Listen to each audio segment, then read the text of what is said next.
From UFOs to psychic powers and government conspiracies, history is riddled with unexplained events. You can turn back now or learn the stuff they don't want you to know. A production of iHeartRadio.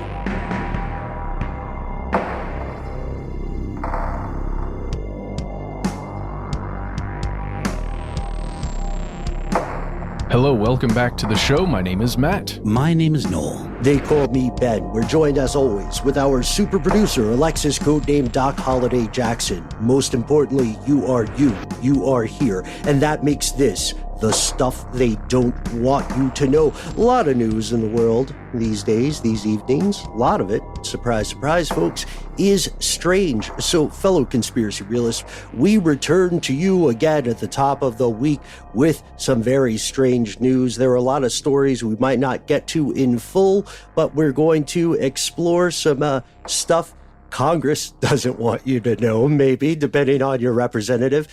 We're going to have an intensely troubling story about fast food joints. Spoiler, have you ever felt like the person at the drive-thru didn't want to be there? But before we do any of that, we're going to talk a little bit about, how'd you want to put it, Matt? Products. Oh, yeah. We'll just talk about some products. It's about imports and exports, boys. Products. Yeah, this is a story that comes to us from the BBC News. It's an article that was published on Monday, December 11th. And the tale is from a little place called Stratfordshire. It's just north of Birmingham, not Alabama, but in the United Kingdom. Mm-hmm. Is it upon Avon, or is that a different Stratfordshire? Oh, that's on Sandwich. My mistake, please. Carry on. There's one town within this Stratfordshire, I guess, county called Burton-upon-Trent, which is kind of nice. Okay, but here's the story. It's a little vague at first, and we're doing this purposefully, so it's kind of a surprise when you find out what the products are. Here we go. From the article, in Stratfordshire, trading standard officers seized 8,000 pounds of illegal products from 22 shops.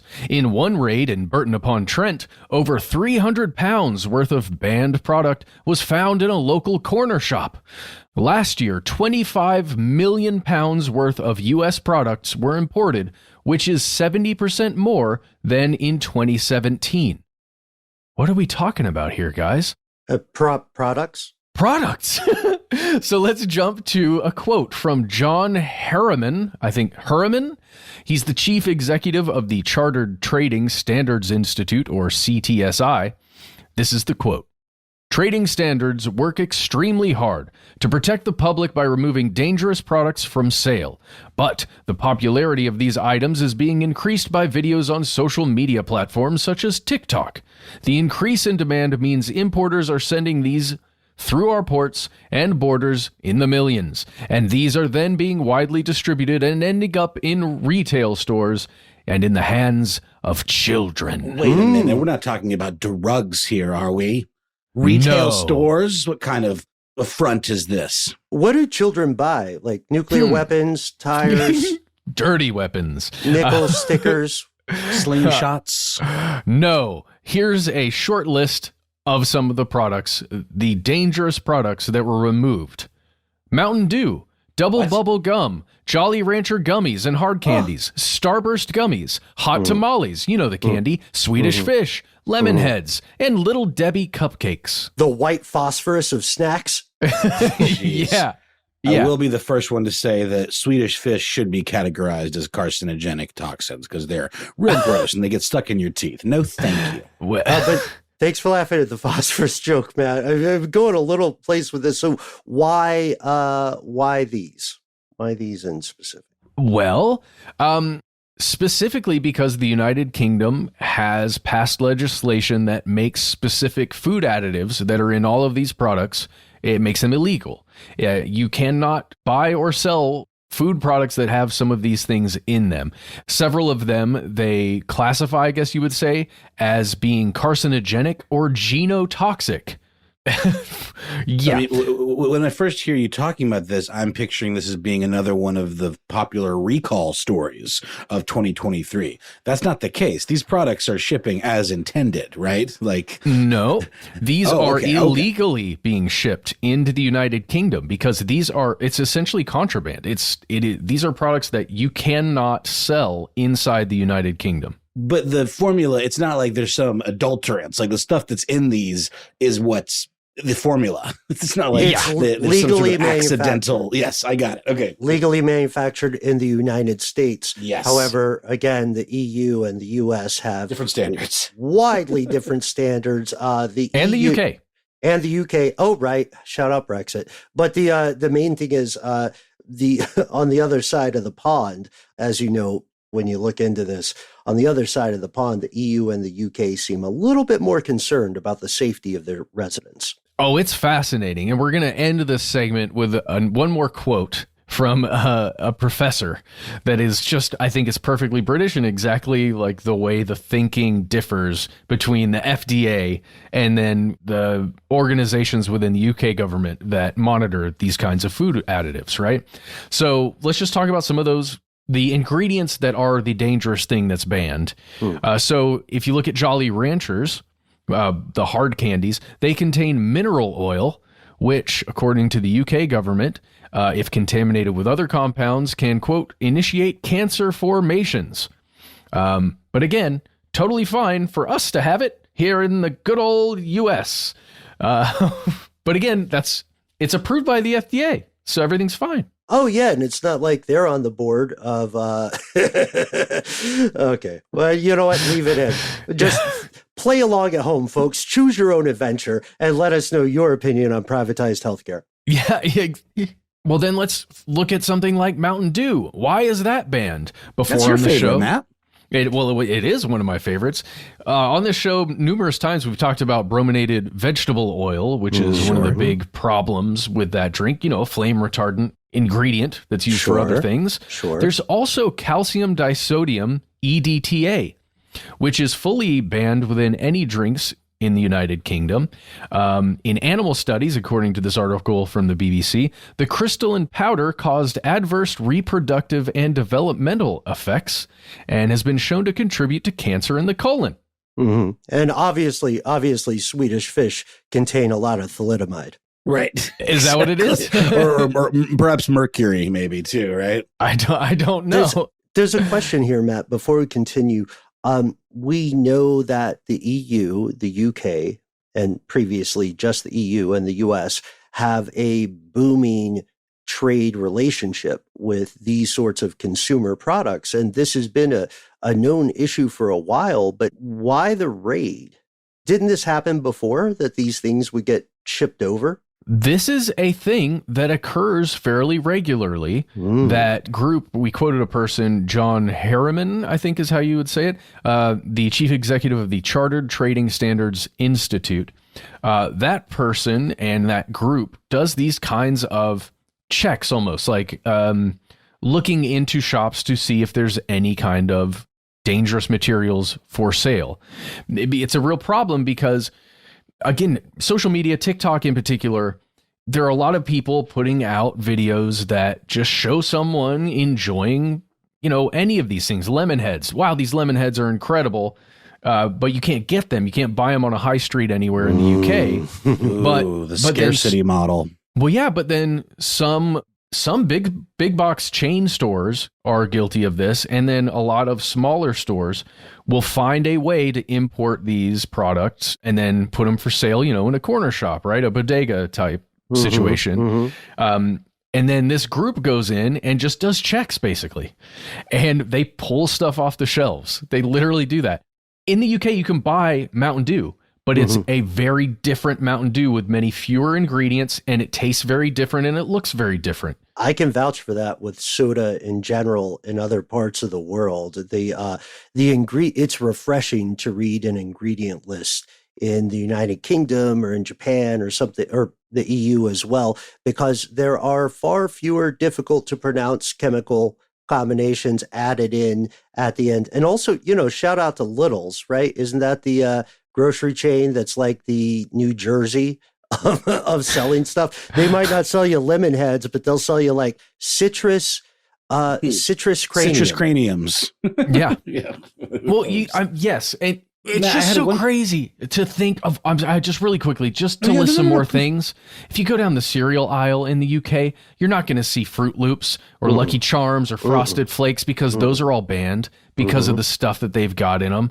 Gatorade, Coffee Mate Creamer, Pop-Tarts, Ritz crackers, depleted uranium, Wheat Thins. I mean, these are all things. What's wrong with Wheat Thins? I thought those were healthy. It's the food additives that go into that stuff. BHT is what it's called. I think butylated. That's probably not wrong. Probably the sweetest breakfast cereal you get over there is like something like Puffins, you know? Yeah, that's probably right. A lot of cereals are really popular too over there are like muesli and very, very not vanilla flavor, just very like basic kind of health food type cereals. Hot cereals. Still a very big market for porridge. Yeah, but not oatmeal, at least not Quaker Oats, because those also have additives in them. Almost every single bread that's manufactured in the U.S. cannot be sold in the U.K. Almost every chock full of sugar, right? Right. Yeah. People in other countries say the U.S. doesn't make bread; it makes cake. Yeah, but it is so weird that this stuff is just what we eat every day. Any place you go into to buy food in the U.S. has most of these products, if not all of these products. Totally. I mean, I did have one question. I didn't notice in any of the articles that you shared any talk of like food dyes, like yellow number 5 and red whatever, all of that. Have you read anything about any of those being banned, or is that a thing over there, or maybe that's less of an issue in this particular story? Yes, artificial colors as additives are also banned. Such as yellow 5, yellow 6, and red 40, for sure. Check out our previous episode. Exactly. For sure. It's so funny though, because my kid recently told me that a lot of these TikTok videos sharing this kind of stuff, they're almost kind of nihilistic in nature, where they acknowledge how potentially dangerous they are. It's almost like tempting fate, and they're really like red 40 and yellow 5. Those are almost like buzz terms in the Gen Z, kind of parlance. Yes. Exactly. I would recommend everybody, if you've got time, head over to stratfordshire.gov.uk and check out their newsroom, because they've just got a little, I guess, an official statement about this series of raids and the number of stores they went into, and like basically the pounds of product that they pulled off the shelves. And it is a regularly occurring thing, and I don't think it's going to stop anytime soon. The real, I guess, question here is the United Kingdom's government being overly cautious about these things, or is the FDA just, being do whatever, ye giant food corporations, put whatever you want in there, or is it somewhere in between? I think it's that. I don't know. I think it's in between. I mean, because now I don't want to overgeneralize here. Maybe this is offensive to even bring up, but I do feel like I have to.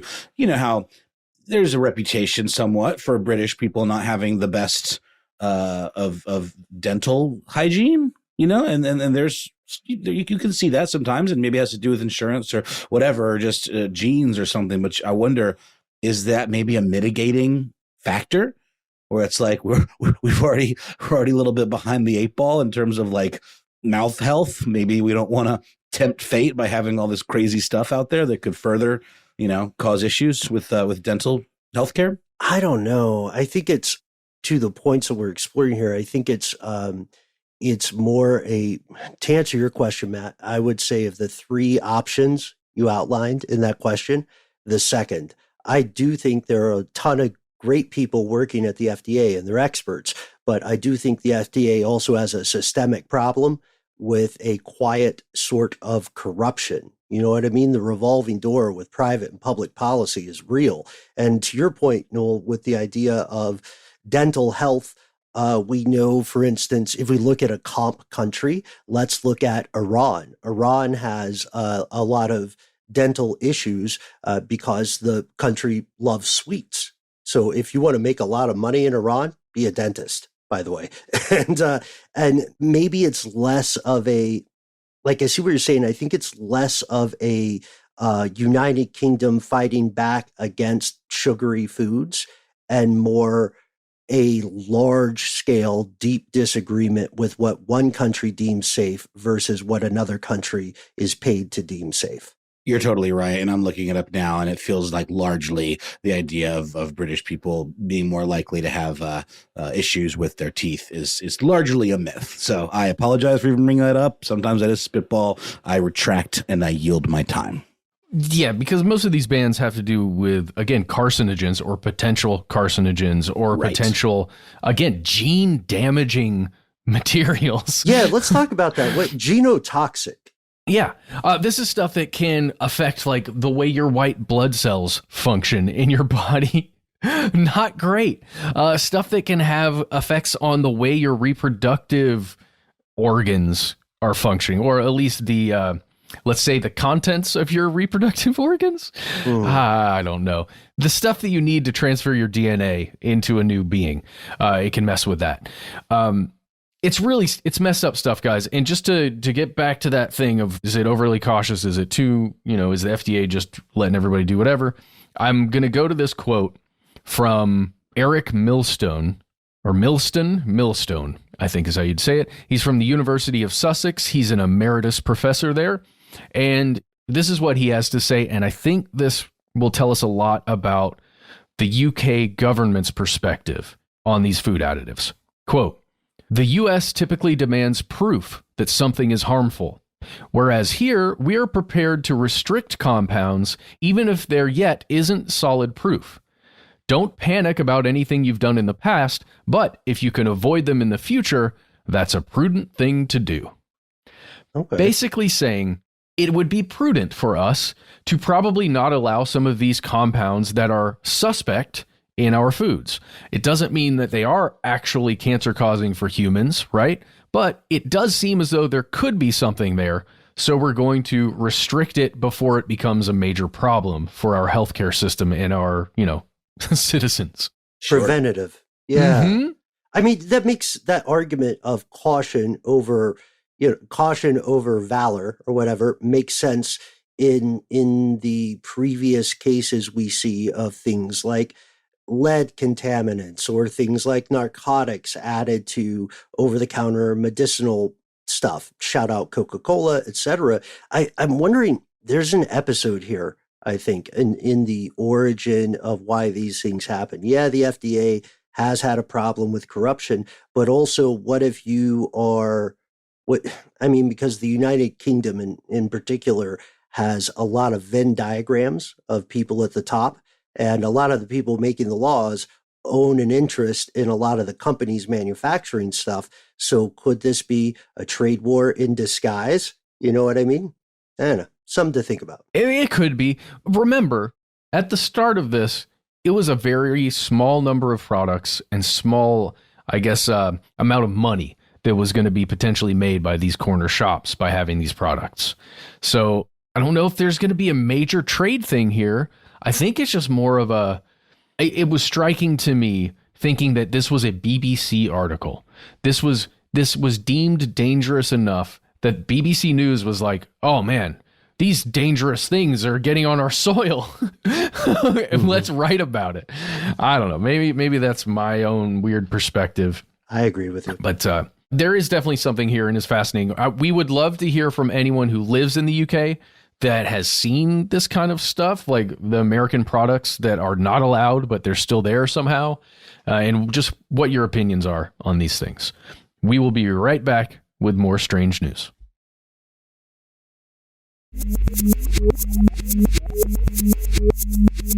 And we have returned, going into the idea. I love how you set up the idea of food here, Matt, because our second story takes us to something that everyone has experienced. If you have ever eaten fast food, have you gone through the drive-thru or entered the counter and thought, man, this person really doesn't want to be here? Yes.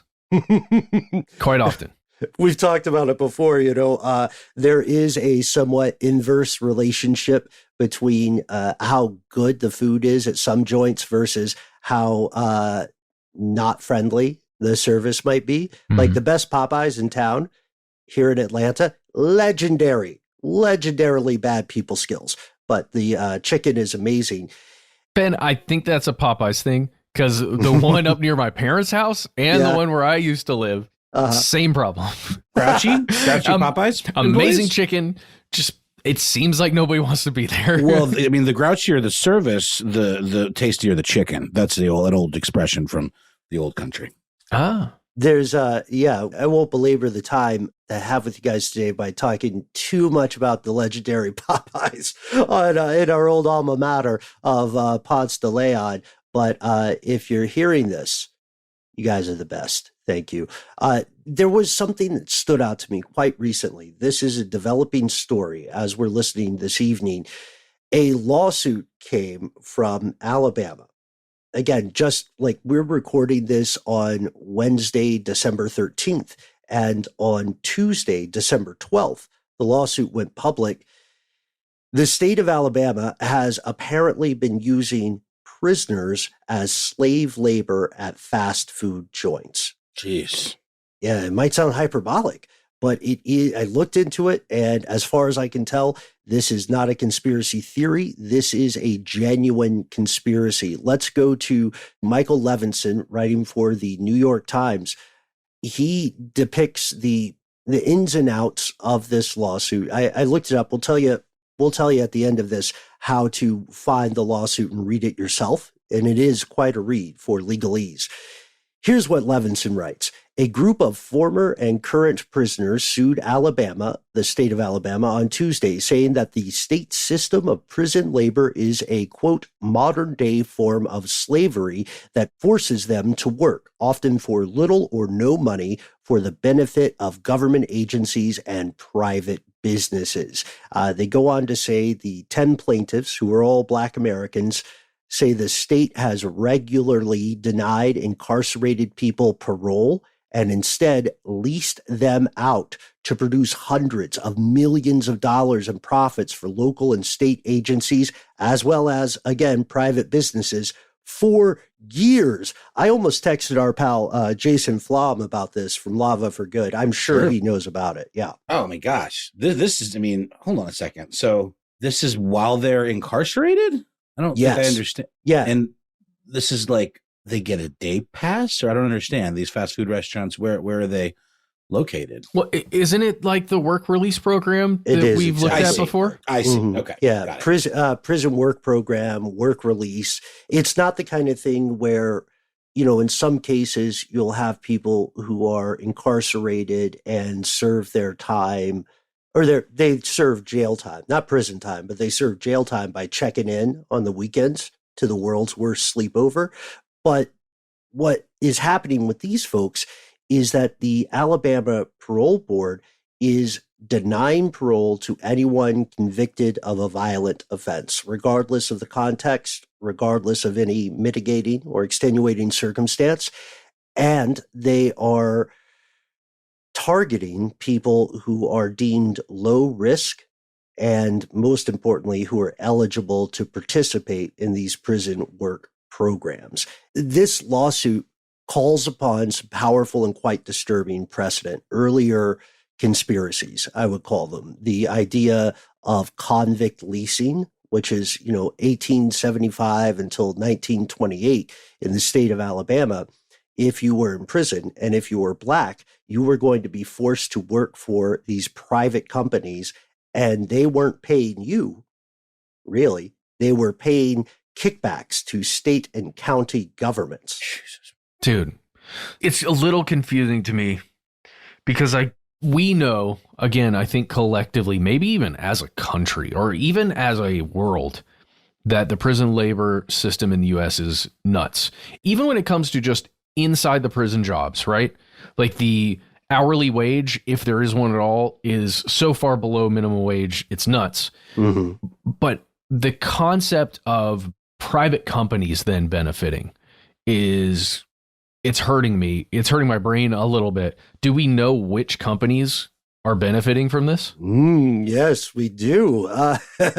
Yes, let's play these reindeer games. Since about 2018, a little less than 600 different companies. So we can't name them all. Wow. in the time we have today, but more than 100 public agencies were added to this. So let's call it 675 discrete entities.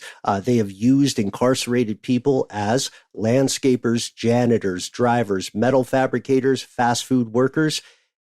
Every year since 2018, at least, this lawsuit alleges, they've made $450 million from that. Lord. Yeah. Spoiler, the folks that are being forced to labor in these circumstances haven't seen much of that money. Yeah. What does the lawsuit have to say about the pattern they're observing? And I mean, you would think that the prison, officials would be smart enough to cover their butts in a way where they could deny, that they were being denied parole for any other reason than that they had done something, worthy of being denied parole. But does the lawsuit allege anything specific about how this pattern was kind of sussed out? Yeah, the fig leaf for the corruption here was the idea of violent crime, right? So even if you had been locked up 15 or 20 years ago for an offense, you had made good on your time, you paid your debt,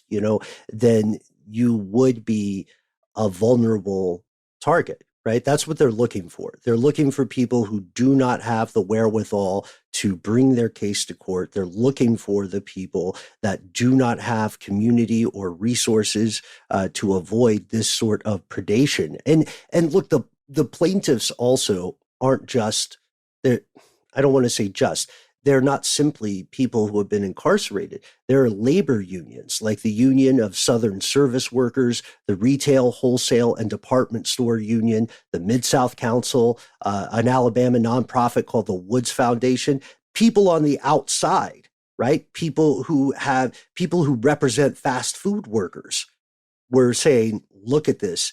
This is egregious. This is slavery with a euphemism painted over it. Well, we also certainly know that the state of Alabama doesn't exactly have the squeakiest clean of track records when it comes to dealing with people of color, and treating them in the most inhumane of ways. So this to me feels extra egregious coming from a state like Alabama that really does have something to prove in terms of trying to make up for their past, transgressions, like under folks like George Wallace. Mm-hmm. Yeah.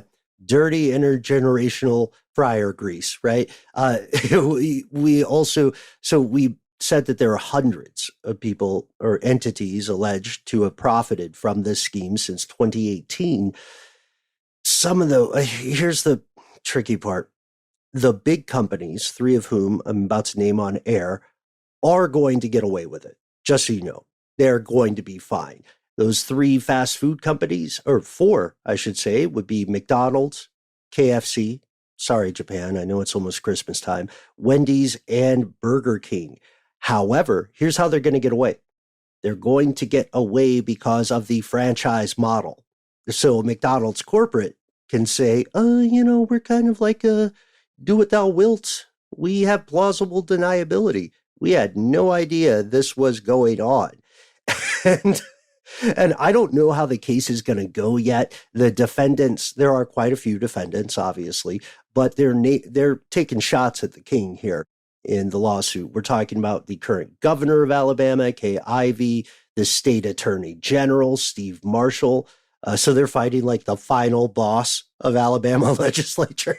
And the chair of the board for pardons and paroles. This is crazy because technically, if they're correct, if their argument's correct, then technically and in spirit, I would say, this is a violation of some very important U.S. laws, one of the primary being the federal law that protects victims of trafficking. Yeah, that's exactly what it is.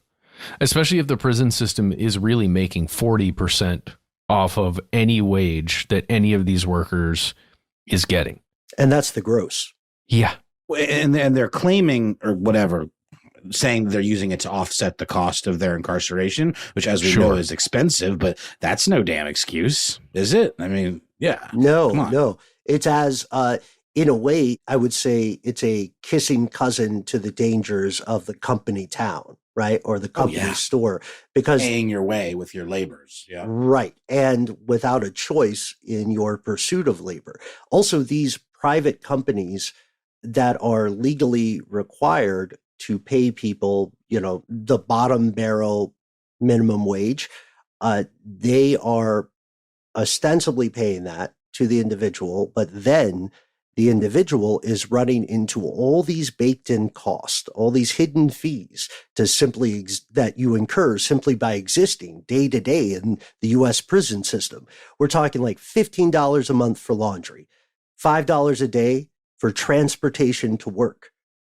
And, I know gas prices go up and down, but $5 a day is a lot, especially if you're going every day. So, again, our journalists for places like the Washington Post and New York Times break it down in simple, what politicians would call dinner table conversation terms. A prisoner working for a private laundry service, you might get $7.25 an hour.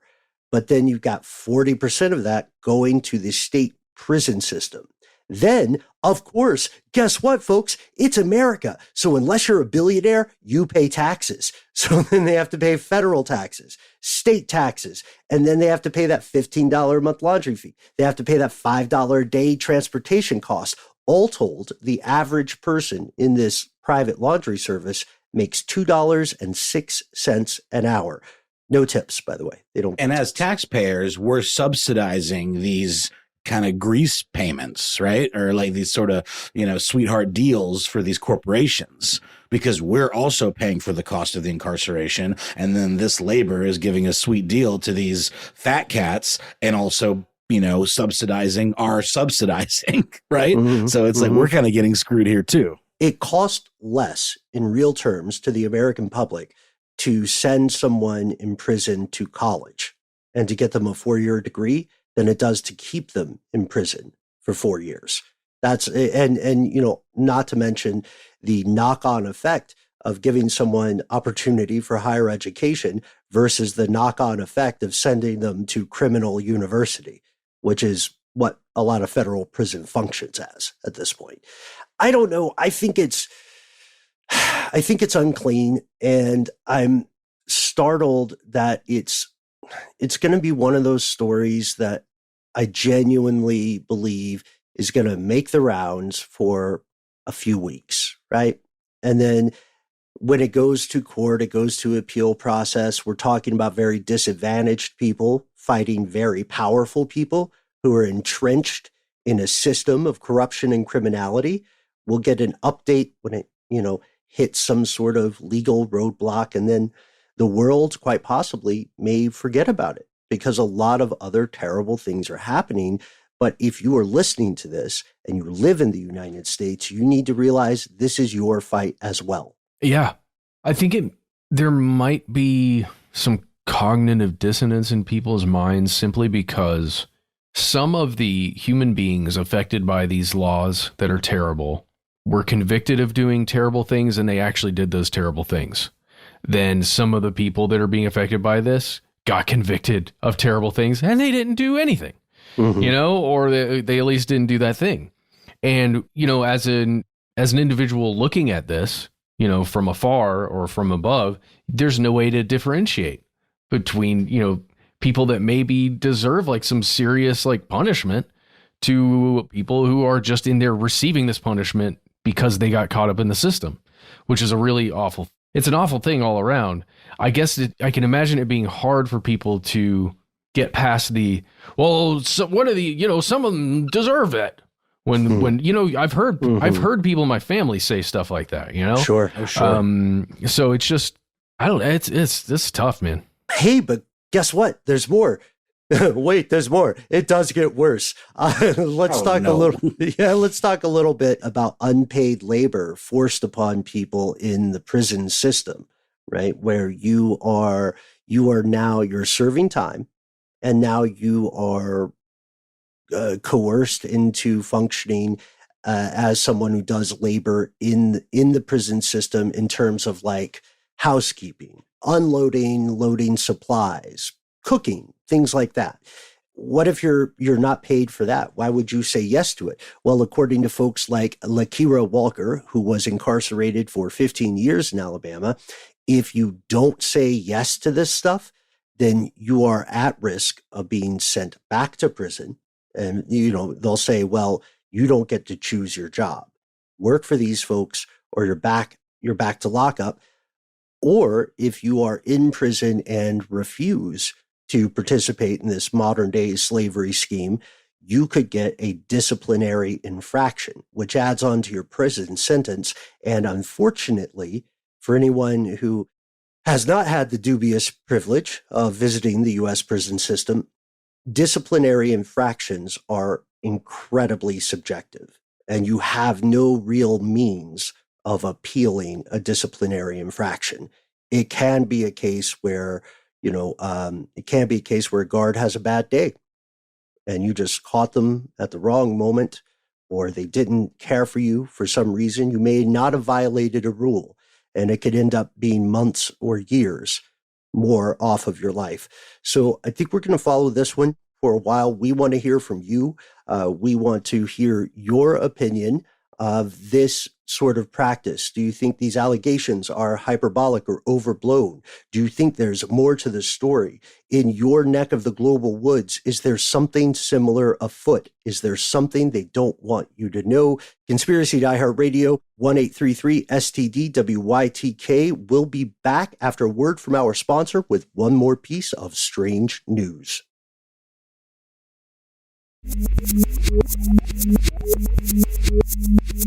And we've returned with today's last piece of strange news. This one comes sort of by way of an update to a very intense piece of legislation that I know we have talked about in the past.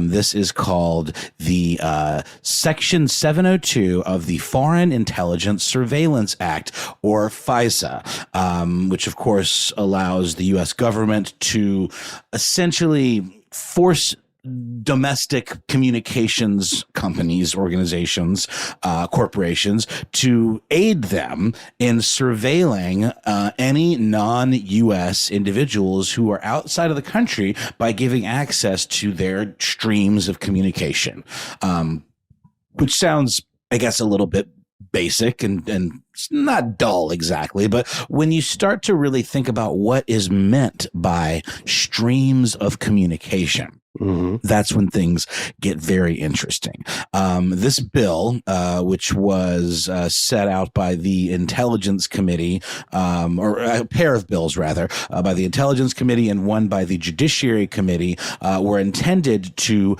change the language and reauthorize Section 702 of FISA in order to completely overhaul the idea of what these communication streams might be referring to, and what that language would have changed to were these to have gone forward, was that it would have expanded the definition of electronic communication service provider to include any types of equipment that are used to transmit, this is from the language of the legislation, to transmit or store such communication, which, if interpreted broadly enough, which would be the idea here, that could include something like a Wi-Fi router at an internet cafe or a public library, perhaps, essentially allowing this term to refer to any type of publicly available internet stream.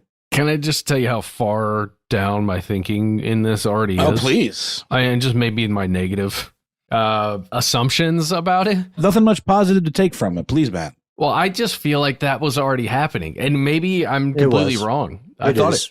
Okay. Right. I have no doubt, but I mean, we know that sometimes while a lot of legalese tends to be very bespoke and specific, it also tends to be almost as equally vague sometimes by design. But here's the good news: the update here is that this, to your guys' point, these laws already existed, and the expansion, while maybe not overt and like set forth in these reforms that were official, of course stuff like that was already happening. But I guess I would argue that, if this stuff were to be broadened in such a way, then it would be even easier for them to do, and they could probably secretly broaden them even further, right? So the good news is that this was shot down. The House of Representatives will not, in fact, vote on these two bills, these proposed surveillance bills that would have essentially given unilateral, freedom to the government to surveil any kinds of these public streams. Still need that rubber stamp from Pfizer, right? They're famous for being, I can't even finish it. Pfizer's kind of bullshit right now. Oh, for sure. Yeah, and this was thanks to the Rules Committee, which again, you got your Rules Committee, you got your Intelligence Committee, and you got your Judiciary Committee. Intelligence and Judiciary were all about this, and Rules decided to shoot it down. So take from that what you will. There is a term here, maybe you guys are familiar. They were set to be voted on simultaneously yesterday, as we record this on December 13th, in what was referred to as a Queen of the Hill vote. Do you know what a Queen of the Hill vote is? The first time I've heard this term before. Isn't that where they're two basically competing bills that get voted on, and then instead of like voting one yes or no, do you know what I mean? Like, yeah, both of them don't get a yes or no. It's basically A or B. Yeah, most votes win. Right. I see. The most Okay, votes got win it. in a Queen of the Hill thing. I think it's also a snapshot into what I see as a very serious problem in U.S. discourse. Congress has a lot of parliamentary rules, procedural rules, just housekeeping things.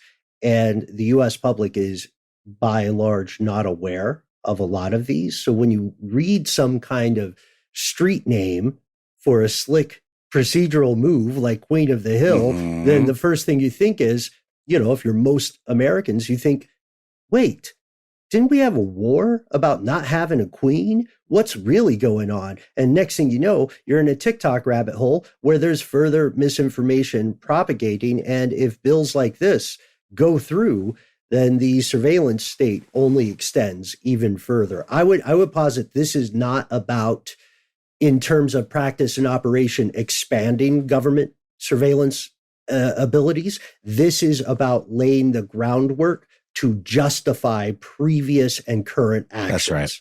Let's hear a little bit from the Electronic Frontier Foundation, which had this to say about Section 702, that it was, and by the way, this is from some great reporting done in Vice by Jules Roscoe, and this is what they had to say. It was designed to allow government to warrantlessly surveil non-U.S. citizens abroad for foreign intelligence purposes. Increasingly, it's this U.S. side of digital conversations that domestic law enforcement agencies trawl through, all without a warrant. FBI agents have been using the Section 702 databases to conduct millions of invasive searches for Americans, and that includes things relating to protesters, racial justice activists. Remember what happened with the RICO cases against some of the forest defenders here in Atlanta? It's similar to that, and probably they were using this type of expanded language to surveil those folks and then build these RICO charges against them. Journalists, donors to congressional campaigns, and even members of Congress themselves. Okay. And yeah. Okay. Podcasters. Don't forget podcasters. Right. Sure. You guys notice the weird sounds on your phones when you make calls? Well, you guys ever notice that? Well, cool. It's fine. It's fine. Okay. Let's just stay in Plato's cavern of surveillance for a moment here. But let's also point out, folks, not to always be plugging our book, but we do have a pretty solid chapter on the expansion of surveillance. And there's something else here happening, which is 702 is sort of attempting to codify or to justify or rationalize things that are already happening via the Five Eyes loophole, right? Like, you can't spy on your own citizens, but New Zealand and Canada and the UK sure can. And if they happen to slide you some information at the next embassy hangout, or even if it's just a couple guys at a bar, well then, it's all in the service of a greater good. So I think they're just trying to This feels like trying to put some touch-up paint over something they've already marred. You're 100% right, Ben. And just to follow up statement from some folks opposing this from the Brennan Center for Justice and the Electronic Privacy Information Center, or EPIC, which is an EPIC acronym, referred to the bill as a wolf in sheep's clothing that would target businesses far outside the tech sector that do not even have access to communications. And then they listed some potential misuses of this in monitoring places like hotels, libraries, coffee shops, other businesses that provide Wi-Fi could be compelled to serve as surrogate spies, structuring their systems so that they can give the government access to entire communication streams. Dude, it's exactly what inward-facing and outward-facing intelligence agencies want. Just let us have the keys to all the stuff. Just give it and to if us. we need to look, we'll look because we're trying to protect What you. do you not support the troops? You know, like safety? Do you not support Halliburton? You know what I mean? Come on, guys. Oh my God. We're just watching to protect. And hey, by the way, bro, we saw that you read War is a Racket. Walk carefully, right? Like, shout out Smedley Butler. I mean, there's, I don't know. I'm glad you brought this story up, Noel, because there are all sorts of conflicts of interest here. But to your earlier point, this is right now, overall, this is good news because they did say no, right? Yeah, no, again, and I thought it was, I didn't remember if we had specifically talked about this being up potentially, and it seemed initially like it was going to just kind of be, just sail right through, but thankfully it didn't. So I did want to go into some of the background. Hopefully it wasn't too redundant, but the good news here is that this attempt, at the very least, was not successful, but that's not to say that it won't be attempted again and again, with just slightly tweaked language to make whomever may have objected to it in this case happier. Or maybe they just needed a little something to agree, because I have no doubt in my mind that so many of these types of decisions are not about what's right. They're about what are you going to do for me and how can you help me in my efforts, legislatively speaking, moving forward. Because it's directly tied to the National Defense Authorization Act that happens every year, right? Hey. Like they have to do that every year. Hey, be cool. Be cool. You're absolutely right. And sometimes it's like a matter of PR messaging. Like, what is the most non-objectionable name we can find for like this? The Patriot Act. Oh, what? You vote against patriots, dog? Like, it sounds weird. But that's how it works, like maybe 702 returns sooner than we think. And now it's just called the Puppy Act or something, right? The Sweet Whittle Puppy Act. The Sweet Whittle Puppy Act. And you have to do divorce. What are you, against cuteness? You don't like snuggles? You don't like kisses? You don't like kisses? Now, I'm sure we can all agree that there's some real cute little varmints out there in American soil, and it's our job to do our best to protect them, God, and our country. However, my opponent seems to have a problem with children. Colonel Angus, I yield the floor to you. It's hot and wet down there. Sir, do you deny that your childhood puppy has indeed expired under your care? Yeah. Like that's Look, how he was hidden between the couch cushions. It was an accident. It was a horrible accident. But that's how it's framed, and that's why this is important. Like, you said at the top you're worried maybe this would be dry or in the weeds, but I think it is absolutely not. I think this is mission critical stuff to understand, and it's not going to get a ton of news coverage because there's not a celebrity face attached to it, right? Sadly. But the people that are going to encounter consequences for this, some may be celebrities. A lot are going to be journalists that we rely on to learn more about the world. A lot are going to be protesters, like you said, with Stop Cop City, with Forest Defenders. Those folks got RICO lawed and unfairly.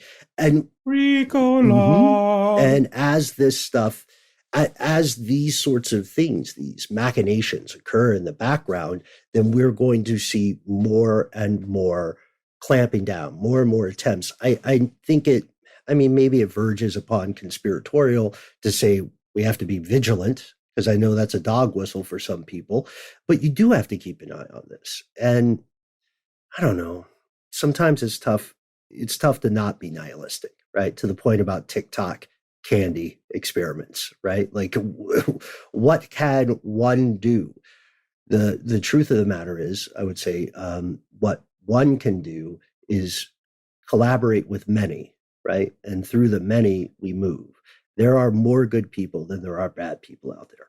Yes, good people who move to farmland in the mountains somewhere in North Georgia. FISA loves our group chats, by the way, guys.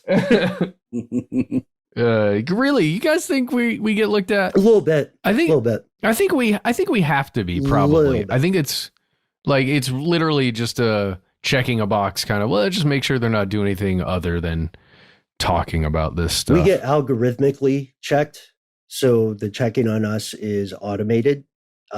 Intern Steve, I am happy to report, is now a tourist traveling certain segments of the world. Best of luck, Steve. How do you know that? He just sends us communiques every so often. But yeah, to answer your question, I think for a lot of us, right, the idea, like, paranoia can be so tempting, right? Well, it's not paranoia. In my mind, it's like, I guess just if they have this stuff in place, if right? they have the capability, right? Well, I mean, I don't know. I'm telling you, though, these systems are also pretty lazy. Oh, exactly. That's a great point. The first pass, dude, it's algorithmically hoovering up stuff, right, in an automated way. How close are you to knowing Kevin Bacon, or insert Kevin Bacon here? And then, like, maybe there are keywords for things that you talk about. I don't know. I genuinely, guys, I doubt that there is someone at the Puzzle Palace who is like, I got to tune in to stuff they don't want you to know. Did they figure out Glenn Miller? Because that's still important to me. Yeah, no, I hear you. We don't have to talk about this now, guys. It's just, I think about some of the travel that we've been doing recently, and because generally outside of the U.S. is what these courts are for, right? And these authorizations and all of this stuff. It just makes me nervous. Even traveling in country, just to different states and stuff, it just feels, I don't know, it feels like what the thing was made for. Oh, 100%. And yeah, no, thanks for all the additional perspective on this, guys. And again, hey, let's look at this one as a win, shall we? So maybe we end this episode with feeling a little less hopeless when it comes to this kind of stuff. But unfortunately, there always will be the next swing. But for now, seems like we've at the very least staved off making this stuff even more egregiously invasive. Yeah, agreed. And while unfortunately activities or attempts like this will always occur, we can say that we are very fortunate to be hanging out with you this evening, folks, and we would consider it a win if you join up with the show. Let us know your thoughts. Let us know where you get the good lemon heads or the good Mountain Dew at the bodega. Let us know if you have seen any programs similar to that horrifying thing in Alabama, in your neck of the global woods, wherever those may be. We try to be easy to find online. That's right. You can find us at the handle Conspiracy Stuff on X, YouTube, and Facebook, where we have our Facebook group, Here's Where It Gets Crazy. On Instagram and TikTok, you can find us at Conspiracy Stuff Show. Our phone number, which is a voicemail system, and you can dial it 24 hours every day, is 1-833-STDWYTK. It's a 3-minute voicemail that you can leave. Please try to leave one detailed message. And if you got more to send us, why not instead send us a good old-fashioned email? We are Snitch here at fiveeyes.gov. I'm kidding. It's conspiracy at iHeartRadio.com.